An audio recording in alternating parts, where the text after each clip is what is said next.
গত কয়েকদিন যাবৎ একজন বিশিষ্ট সাংবাদিক সম্পাদক সারাক্ষণের স্বদেশ রায়, যিনি রাষ্ট্রীয় সর্বোচ্চ পদক প্রাপ্ত সাংবাদিক, জিয়াউর রহমানের বাংলাদেশ আওয়ামী লীগে যোগদানের অভিপ্রায় যখন তিনি রাষ্ট্রপতি ছিলেন, এবং জোহরা তাজউদ্দিন আহমেদকে তিনি বলেছিলেন যে আপনি সভাপতি থাকবেন, আমি সাধারণ সম্পাদক, এবং নির্বাচন পরবর্তীতে আপনি প্রধানমন্ত্রী, আমি রাষ্ট্রপতি হব, এই ধরনের একটি প্রস্তাব দিয়েছিলেন। কিন্তু প্রথম দিনেও জোহরা তাজউদ্দিন তিনি রাজি হননি। তিনি বলেছিলেন যে কনভেনশন মুসলিম লীগের মতো আমরা যে পাকিস্তানে যেমন হয়েছিল, আইয়ুব খানের সাথে মিলে গিয়েছিল, আমরা সেইভাবে বাংলাদেশ আওয়ামী লীগ গণমানুষের দল এই ধরনের কোনো অবস্থায় তারা যাবে না। আপনারা জানেন যে ৭৯ নির্বাচন, সংসদ নির্বাচন যখন হবে, তখন তার প্রাক্কালে এই প্রচেষ্টাটা জিয়াউর রহমান করেছিল। সেই প্রচেষ্টা হলো ১৯৭৭ সালে মূলত জিয়াউর রহমান যখন আস্থা ভোট দেয়, ১১৪ থেকে ২০% ভোট পেয়েছিল, ৭৮-এ রাষ্ট্রপতি হয়েছিল ৩রা জুন, এবং ১৯৭৮-এর নভেম্বর মাসে যে কিছুটা নিয়ন্ত্রিত রাজনৈতিক কর্মকাণ্ডের উপর ছিল সেটাকে প্রত্যাহার করে, এবং ৭৯ ফেব্রুয়ারি সংসদ নির্বাচন, দ্বিতীয় সংসদ নির্বাচন হয়। এই ৭৯ নির্বাচনের আগে ৭৭-এ উনি নিজে চেষ্টা করেছিলেন একটি দল গঠনের, আপনারা জানেন, সেটা হচ্ছে জগদল। কিন্তু এটা ব্যর্থ হওয়ার পরে উনি এটাকে ডাইভার্ট করে বিএনপিতে রূপান্তরিত করার আগেই উনি ১৯৭৮ সালে যে পুরোপুরি রাজনৈতিক কর্মকাণ্ড তুলে দেন, এবং এর আগে যখন সৈয়দা সাজদা চৌধুরী ৭৮-এ জোহরা তাজউদ্দিন দলের নেতা ছিলেন, তখন উনি প্রচেষ্টা চালিয়ে ব্যর্থ হন। তখন বলেন, যদি আমাকে এই সুযোগ না দেওয়া হয়, তাহলে তো আমাকে ভিন্ন পদ যদি গঠন করতে হয়, তাহলে যারা ৭১-এর পরাজিত শক্তি, ওনার ভাষায় আল বদর, আল শামস, রাজাকার, জামাতে ইসলাম সহ অন্যান্য যত লোক আছে, তাদেরকে নিয়েই আমাকে রাজনীতিটা করতে হবে। তা উনি এক প্রকার হুমকি দিয়ে আসেন, অর্থাৎ যারা মুক্তিযুদ্ধের পক্ষে ছিল, এর বাইরের শক্তিকে নিয়েই ওনার রাজনৈতিক দলটা করতে হবে। আর এটা উনি জানতেন ভালোভাবে, এই কারণে যেহেতু উনি পাকিস্তানের সামরিক গোয়েন্দা বিভাগে উনি দায়িত্ব ছিলেন, রাজনৈতিক কর্মকাণ্ড নিয়ে কাজ করার সুবাদে তার এই অভিজ্ঞতাটা ছিল।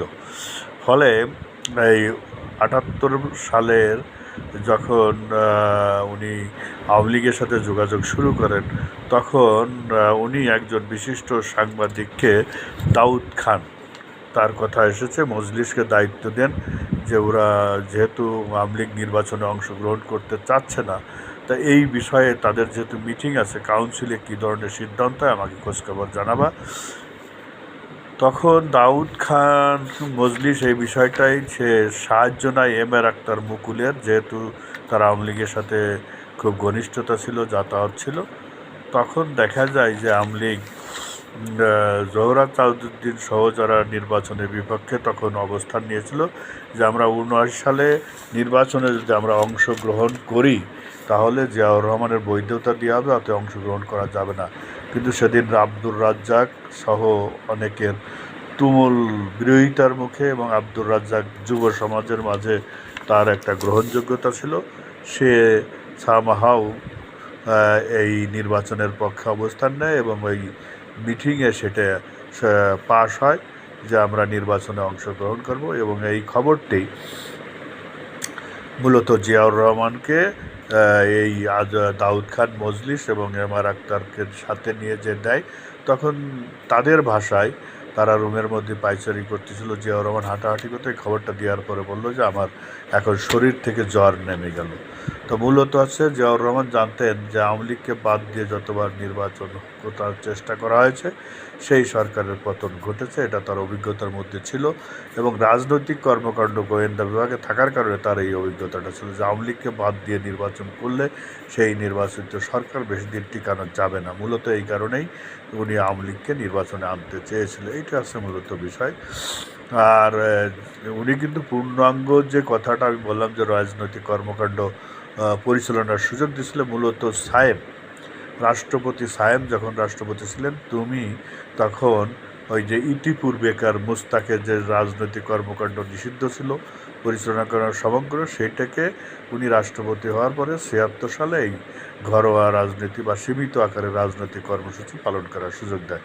যদিও রাষ্ট্রপতি সায়েমকে উৎখাত করে জিয়াউর রহমান রাষ্ট্রপতি হওয়ার পরে উনি কিন্তু ওনার নিয়ন্ত্রণাধীন যে জগদলের কর্মকাণ্ড উনি পূর্ণাঙ্গভাবেই ওই খাল কাটা কর্মসূচি পালন করে বেড়াতো গ্রামে গঞ্জে। আর ওনার এই 18 দফা না কয় দফার একটা কর্মসূচি ছিল সেটা কিন্তু বাস্তবায়নে পূর্ণাঙ্গ উনি রাষ্ট্র ক্ষমতাকে ব্যবহার করে এই কর্মকাণ্ডটা পরিচালনা করেছিলেন এবং এইটাকে সামনে রেখেই উনি এই যে আস্থা ভোটের ব্যবস্থা করেছিলেন। এবং ৭৮-এর নির্বাচনে আপনারা জানেন যে এমএজি উসমানী এবং উনি দুইজন নির্বাচন করেছিলেন, নির্বাচন করে উনি রাষ্ট্রপতি হয়েছিলেন। তারপর ৭৯ নির্বাচন যাক এই বিষয়টা হচ্ছে তা এখন ইতিহাসে যে চরম মিথ্যাচারটা আমরা ঘুরে ফিরে আসে যে উনি বহুদলীয় গণতন্ত্রের প্রবক্তা ছিলেন বা উনি যে আওয়ামী লীগের রাজনীতি করার সুযোগ ছিল মূলত সেটা না, রাজনৈতিক সীমিত আকারে করার সুযোগ ছিল সেইটাকে উনি পূর্ণাঙ্গভাবে যেহেতু ৭৯ সালের সংসদ নির্বাচন হবে তখন এইটাকে,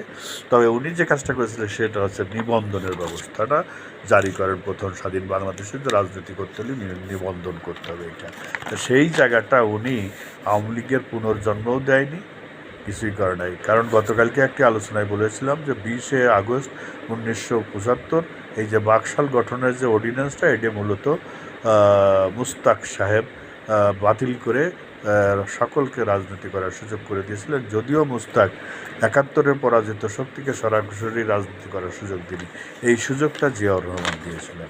উনি যদি এই ভাগ্য যদি কারোর পরিবর্তন হয়ে থাকে রাজনীতি করার জন্য সুযোগ সৃষ্টি হতে, সেটা হচ্ছে এই জামাত ইসলাম, নিজামুল ইসলাম, হিসাবতে ইসলাম, আল বদর আল শামস অর্থাৎ মুসলিম লীগ যারা ৭১-এ মহান মুক্তিযুদ্ধের বিরোধিতা ছিলেন তাদেরই রাজনীতি করার সুযোগ হয়েছে, এইটাই বাস্তবতা।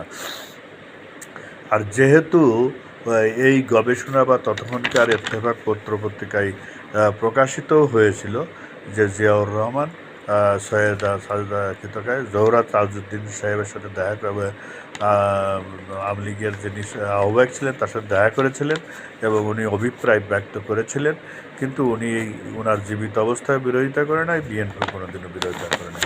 ধরে নিতে হবে যে এটা সত্য। সবাইকে ধন্যবাদ।